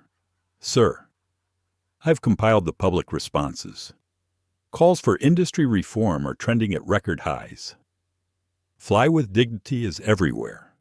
Even rival airlines are scrambling to announce policy changes." David scanned the folder, but he already knew the numbers didn't matter as much as the sentiment. This wasn't about trend lines or hashtags. It was about a movement. And movements, he knew, could outlast men. He looked out the window, watching planes lift off in the distance. Each one carried hundreds of lives, each one entrusted to systems still flawed, but now under new scrutiny. He whispered a quiet prayer, not for vengeance, not for victory, but for progress. That evening, Naomi called him. Her voice carried both awe and disbelief. "David, I think they actually listened. Do you think this will last?" He paused, choosing his words carefully.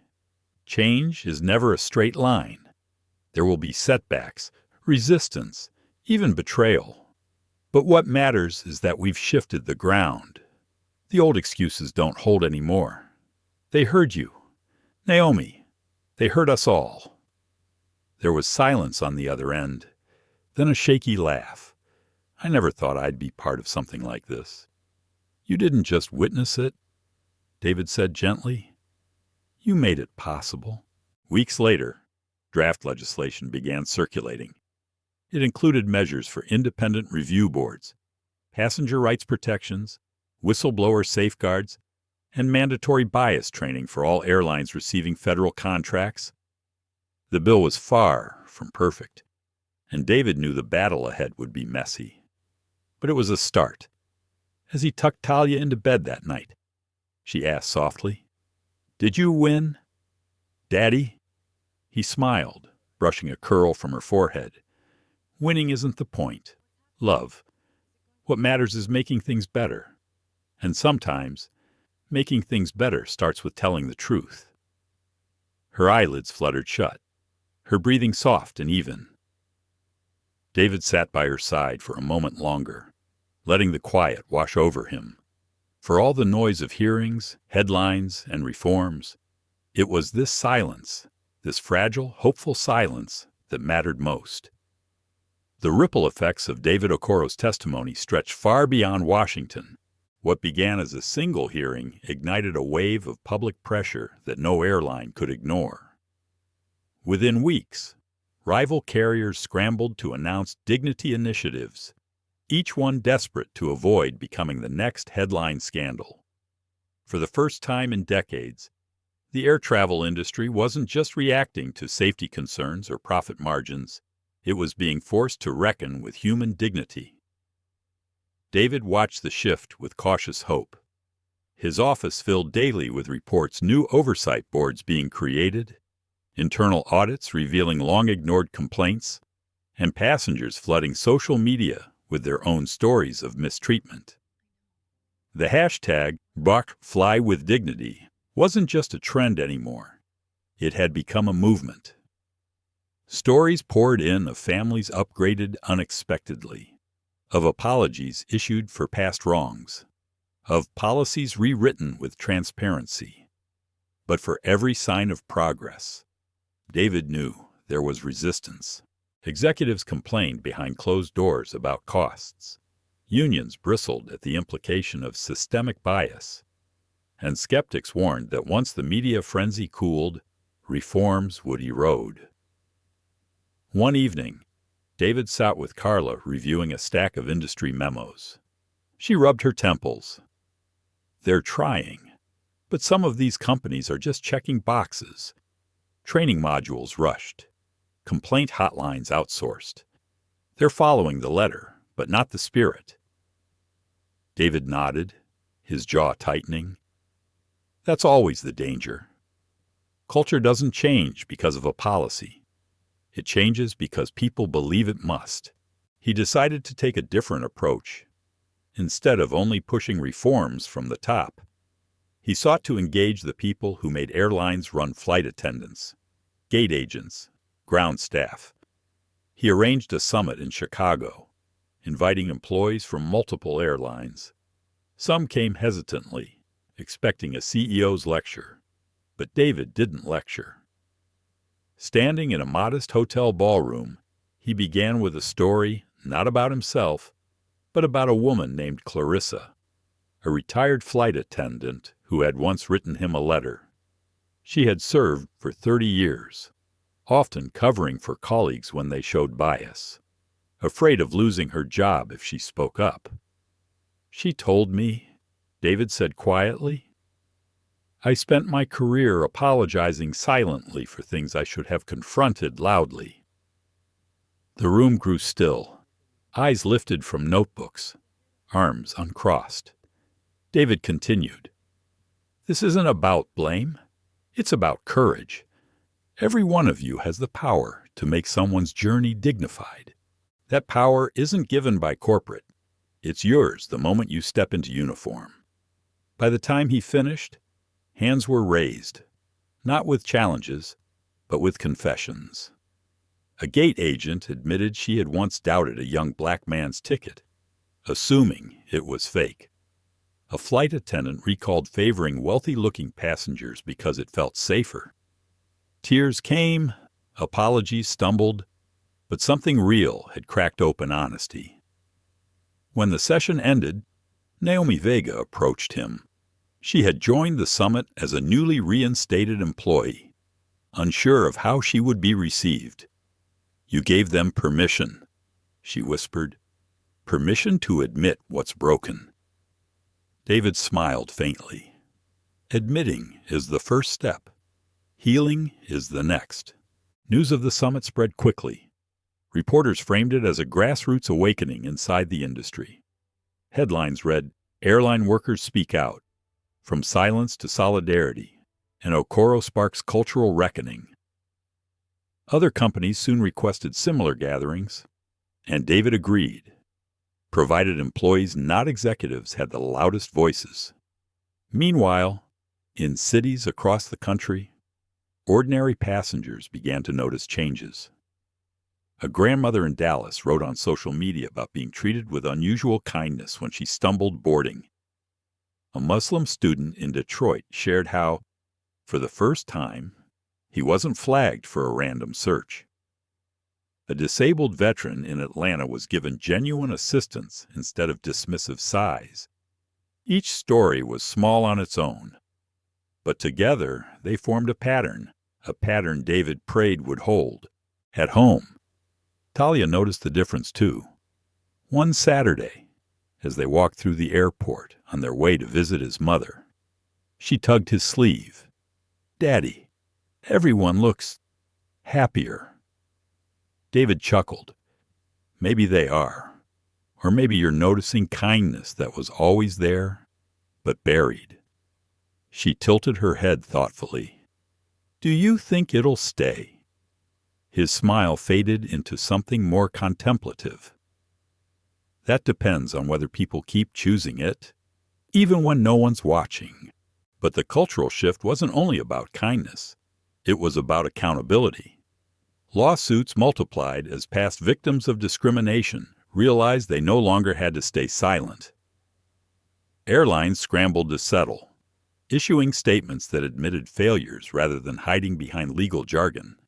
For some, it meant millions lost in payouts. For others, it meant executives resigning under pressure. Lucas Barnes, though ousted from Titan Security, still lingered in the shadows, a reminder that entrenched interests never disappeared completely. Rumors swirled that he was lobbying quietly to stall reforms. painting them as excessive regulation. David knew men like Lucas thrived on fatigue, waiting for the public to lose interest so they could reclaim ground.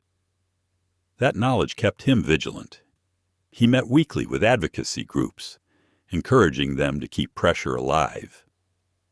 Movements die in silence, he reminded them. We have to keep the noise constant until change is irreversible. Months into the shift, David was invited to keynote at the International Air Transport Association conference. CEOs, regulators, and staff from around the globe filled the hall. The air was tense. Some feared his presence would be confrontational. He stepped to the podium and surprised them. "I am not here to shame you," he began. "Shame may spark change, but it cannot sustain it. I am here to remind you that the skies belong to everyone. You are stewards of that trust. When you honor it, the industry thrives. When you betray it, you lose more than revenue. You lose humanity." He told stories of passengers who felt seen for the first time, of workers who confessed biases and chose differently, of Naomi's courage when she refused to be silent. Reform isn't a burden, he concluded. It's a chance to become what this industry was always meant to be: a bridge, not a barrier. The applause was hesitant at first, then swelled into a standing ovation. Even critics admitted later that his words struck a chord. For David, the greatest validation came not from applause, but from an email he received weeks later. It was from Clarissa, the retired flight attendant whose story he had shared at the summit. "Mr. Okoro," it read, "I thought my career ended in shame. But now, seeing the changes, hearing employees speak openly, I feel peace I never thought I'd know. Thank you for giving us a second chance at dignity." David read the message twice, his chest tightening with quiet emotion. He forwarded it to Naomi, knowing she would understand. Her reply came quickly. "This is why we keep going." The cultural shift wasn't perfect, nor was it complete. Prejudice still surfaced, sometimes subtle, sometimes brazen. But now, there were systems to confront it, voices to challenge it, and courage to expose it. The old silence had cracked. One evening, sitting at his kitchen table with Talia coloring beside him, David allowed himself a rare smile of contentment. He knew the fight wasn't over. It might never be. But for the first time, he believed the skies were slowly becoming safer, not just for him, but for everyone. And that, he thought, was worth every battle yet to come. The autumn air in New York carried a sharpness that hinted at winter's approach.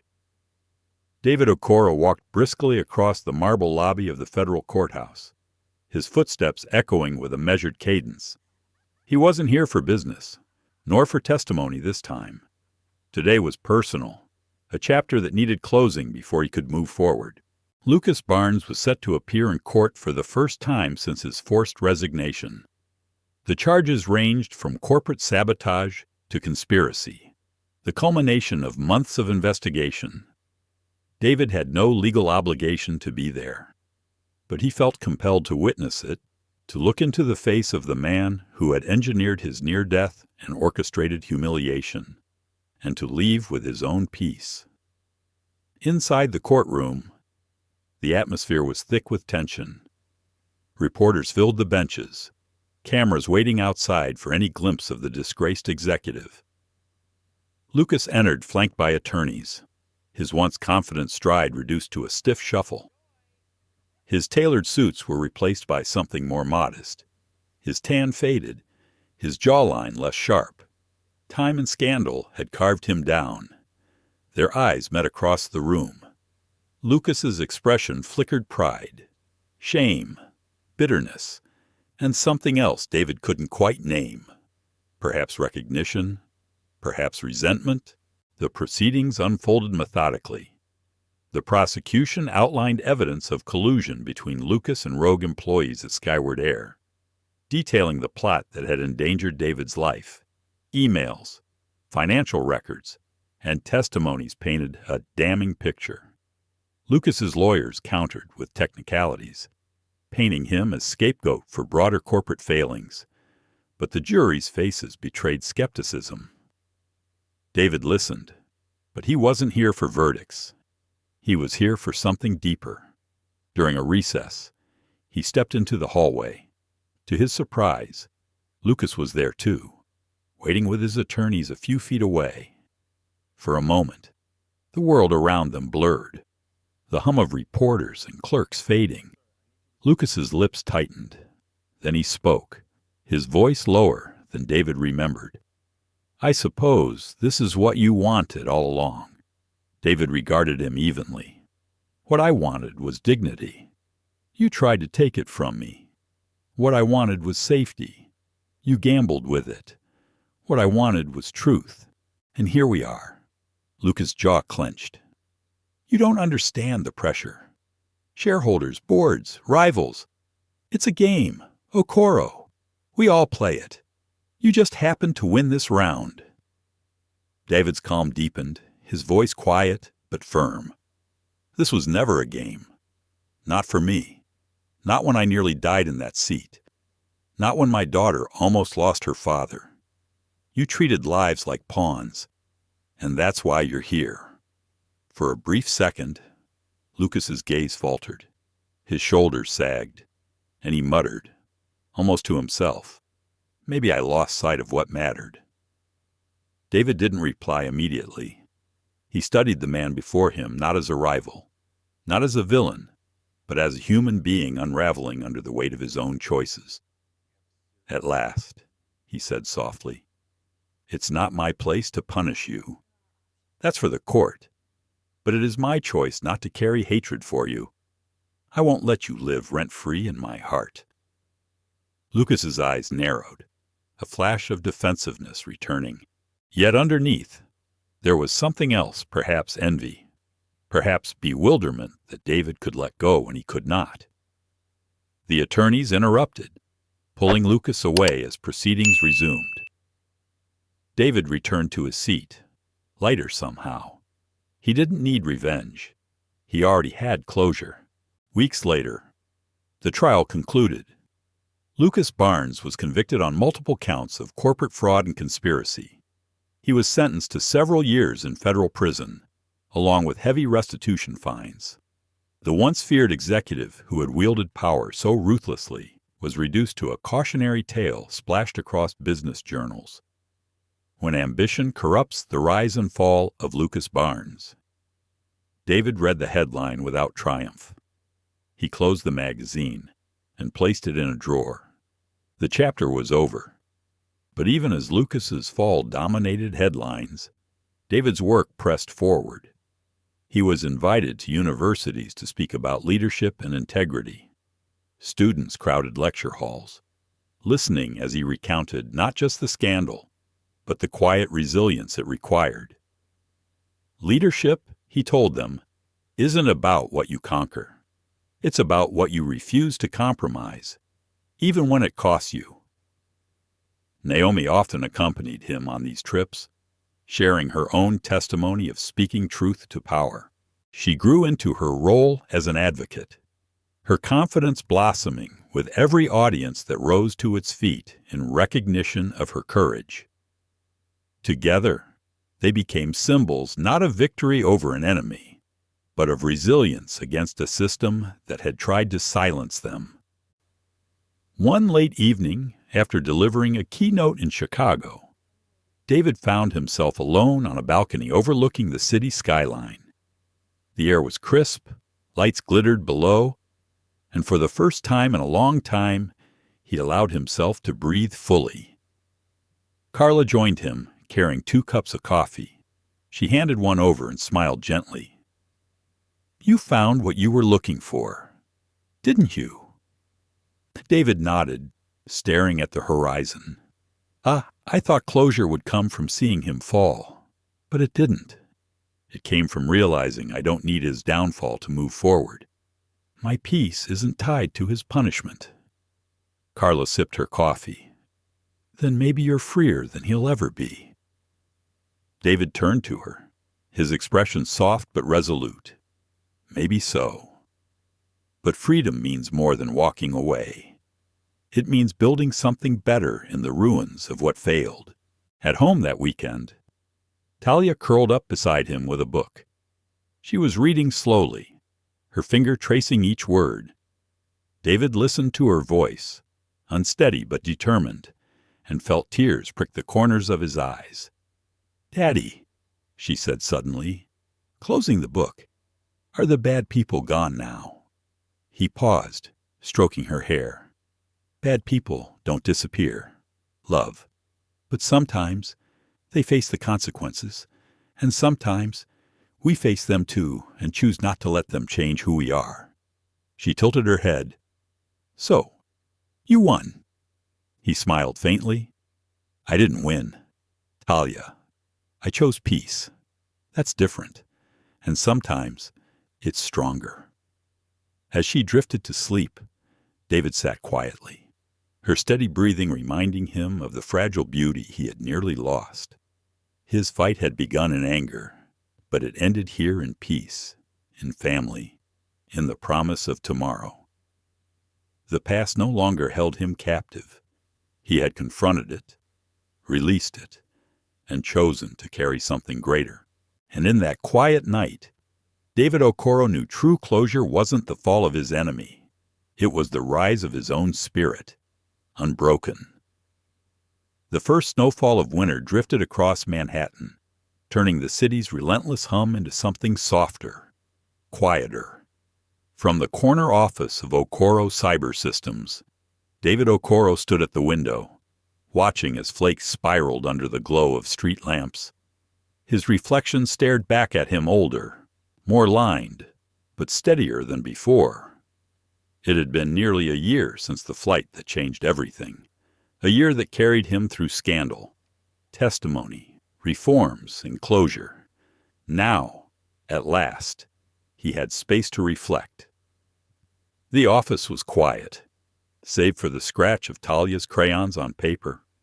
She had insisted on joining him today, curled up at his desk with her small hands, busy sketching airplanes and stars. Every so often, she looked up, her eyes bright with curiosity. "Daddy," she asked, "why do you always look out the window when you're thinking?" David smiled softly. "Because windows remind me that there's always more beyond what we can see. It keeps me from thinking the world ends at my desk." She nodded solemnly, as if storing his words as another one of her truths. Carla entered, carrying a thin folder. "David, this just came in from Washington. They've finalized the Passenger Dignity Act. It passed with overwhelming support." He accepted the folder and flipped through its pages. The act contained many of the reforms he and Naomi had fought for: independent oversight boards, whistleblower protections, mandatory equity training, and transparent accountability reports for airlines nationwide. It wasn't perfect, no law ever was, but it was tangible proof that their voices had shaped something larger. Carla's voice softened. "You did it." David shook his head. "We did it. Naomi. The passengers who spoke out. The lawmakers who listened. Even the ones who doubted at first. It took all of them." He looked toward Talia, but most of all, it was for her. For every child who deserves to inherit skies without fear. Later that week, David visited Naomi at a community center where she had started volunteering. She stood at the front of a room filled with young people, some studying law, others aviation, all eager to hear her story. Her voice carried with warmth and strength. "I was scared," she told them, "but fear doesn't have to be the end. Sometimes it's the beginning of courage." The audience leaned in, captivated. When she saw David at the back, she smiled, her words flowing even more freely. Afterward, they walked together into the cold evening air. "You've found your path," David said quietly. Naomi shrugged, but her eyes shone. "I don't know if it's a path or just the next step, but I know I can't go back to silence. Not after everything." He nodded. Silence was the soil that let injustice grow. "You broke it open. Don't underestimate what that means." She glanced at him, her expression thoughtful. "And you, David, where do you go from here?" He paused, looking up at the night sky. "Forward, always forward, but slower. I've spent so much time fighting battles. Maybe it's time to focus on building peace." Spring arrived with a quiet sense of renewal. Blossoms lined the city streets, and with them came invitations for David to speak not about scandal, but about leadership, resilience, and healing. At one university commencement, he stood before rows of graduates in their caps and gowns, feeling the weight of their expectant eyes. "Some of you will face moments where your dignity is tested," he told them. "Some of you already have. You may be humiliated, underestimated, dismissed. But remember this: no one can take your worth unless you hand it to them. Hold it close, even when the world tries to strip it away. And if you ever have power, use it to ensure others never have to fight for the dignity you were denied." The applause was thunderous, but David's gaze sought one face in the crowd, a young man in a wheelchair, tears streaming freely. In that moment, David knew his words had landed where they needed to. The cultural shift reached beyond airlines. Other industries began reviewing their practices: tech, finance, healthcare. Leaders cited the Passenger Dignity Act as a model for transparency and accountability. David was asked to consult, not as a victim of scandal, but as a voice of change. Yet he never let himself be consumed by the titles or accolades. In quiet moments at home, he cooked simple meals with Talia, helped her with homework, and listened as she chattered about friends and dreams. "Once," she announced proudly, "I want to be a pilot." David chuckled. "Then you'll fly higher than I ever did." Her eyes sparkled. "And I'll make sure everyone feels safe on my plane." He hugged her tightly, whispering, "That's all I could ever hope for." One evening, as the sun dipped below the skyline, David received a letter. It wasn't from a politician or a corporation, but from a man in Atlanta named Marcus. "I'm just an ordinary traveler." The letter read, "But I watched your testimony, and I saw myself. I've been silent for years about the way I was treated, thinking it was just me, thinking no one would care. You reminded me that my story matters too. Thank you." David folded the letter carefully, placing it in a drawer beside Clarissa's note, Naomi's first thank you card, and Talia's crayon drawing labeled, "My Dad Tells the Truth." These mementos were his true rewards proof, not of fame, but of impact. On the anniversary of the infamous flight, David returned to the airport where it had begun. He walked slowly through the terminal, past bustling travelers and glowing departure boards. The gate where he had once faced humiliation looked the same, yet felt different. Posters promoting Fly with Dignity lined the walls. Staff greeted passengers with practiced warmth, and new complaint kiosks stood ready for use. Michael Grant met him there, offering a firm handshake. "We're not perfect," the COO admitted, "but we're better, and we'll keep getting better." David smiled faintly. That's all anyone can ask. As he boarded a flight that day, this time without hesitation, without anxiety, he settled into his seat and exhaled deeply.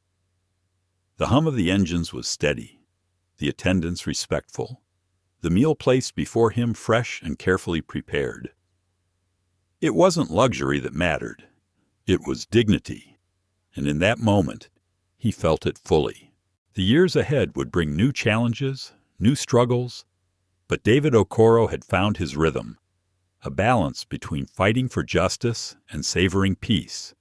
He carried scars, but also strength, and wherever he went, he carried a truth that no scandal, no rival, no system could erase dignity is not negotiable. And so his legacy lived on, not in courtrooms or boardrooms alone, but in every passenger who boarded a plane without fear, in every worker who spoke out without silence, in every child who dreamed without limits. On a quiet evening, as Talia fell asleep against his shoulder, David whispered a final thought that seemed to belong not just to him, but to everyone touched by the journey. We are more than what tried to break us. We are what we choose to build after. The story of David Okoro reminds us that true power doesn't roar. It stays calm when the world tries to humiliate you.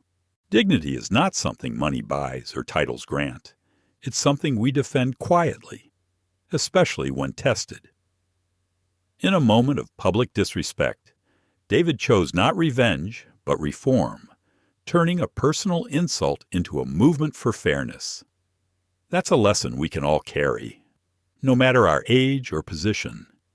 In life, there will be times when others underestimate you, dismiss you, or try to define your worth. But your response, your calm, your integrity becomes the mirror that reflects who you truly are. When you rise above humiliation without losing compassion, you don't just protect yourself, you make the world a little better for those who come after you. The sky may belong to everyone, but respect must be earned through accountability. And sometimes, it takes one quiet act of courage to make that happen. Thank you for watching and sharing this journey with us.